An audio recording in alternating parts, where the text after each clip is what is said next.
তাহলে হাদিস শৰীফত আইছে মা মানাল কুৰবানি, এই কুৰবানিৰ কোনো অৰ্থ নাই, এই কুৰবানিৰ কোনো ভ্যালু নাই আল্লাহৰ ওচৰত।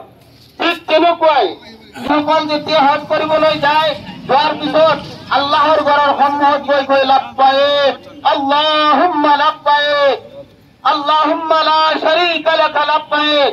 হাদিস শৰীফত আহিছে কিছুমান সাহাবীসকলৰ জবাবত আল্লাহ কয় লাব্বাইক वाला सद्दाइक ला लब्बाइक वाला सद्दाइक। तुम हाजिर नहीं हो, तुम झूठ हो, तुम हाजिर नहीं हो, तुम झूठ हो।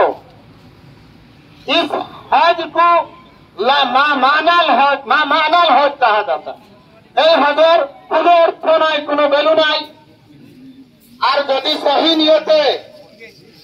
নিয়তে ইখলাসের সহিত শুদ্ধ পয়সা লৈ হজ কৰিবলৈ গৈছে বা কুরবানি দিয়াছে, যেতিয়া লাব্বাইক বুলি কয় আল্লাহ কয় সাদ্দাক্তা ও বারাক্তা, সাদ্দাক্তা ও বারাক্তা।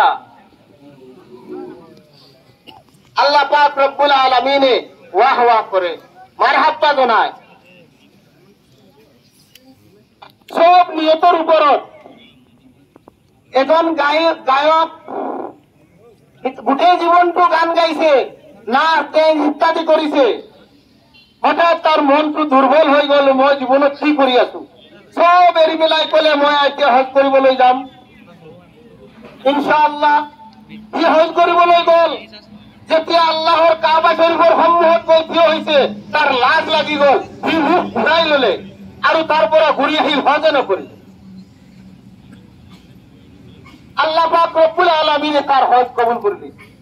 এই যে মাসুমিয়ত আৰু শৰ্মিন্দগী যেটা আল্লাহক দেখুৱাইছে, মই মুখটো কেনেকুৱা দেখুৱাম, গোটেই জীৱন ইমান গুণা কৰিছো, সেইকাৰণে সেইটো উচিলাত তাৰ হজ কবুল হৈ গল। মাহতাৰাম আজিজৰ দুষ্ট সময় শেষ হৈ গৈছে, এতিয়া ইনশাআল্লাহ নমাজ আৰম্ভ হব। তাৰ আগতে এটা কবিতা আবৃত্তি কৰিম। পশ্চিমা আকাশত কিহেৰে পোহৰ, নতুন জোনে আহি দিছে ঈদৰ খবৰ।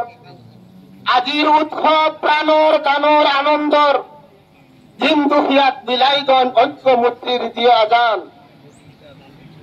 গাঁও সমতাৰ গান আল্লাহু আকবাৰ, আল্লাহু আকবাৰ, লা ইলাহা ইল্লাল্লাহ, আল্লাহু আকবাৰ, আল্লাহু আকবাৰ, লিল্লাহিল হামদ। নতুন সাজেৰে সাজি পবিত্ৰ মনেৰে আজি